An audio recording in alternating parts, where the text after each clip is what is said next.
Naalala mo nung Parkinson Grandpa tayo?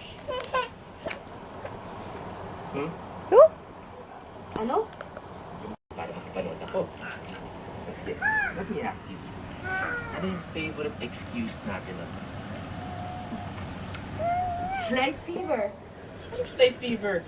LBM. Naman bata ka pa ina yung tiyan mo.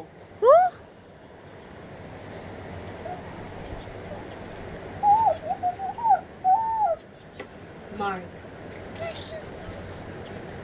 Ano ba nangyari sa atin? Bakit parang ang layo-layo mo na? Eh, ikaw itong lumayo eh. Ikaw! Ikaw! Ako ba? Nalala mo sa second year high school. Nalaman mo bakla ka na nahuli mo ka ba ni Tommy? CR? Upot. Takot ka na. Papayag ka. Buksan na doon kasi.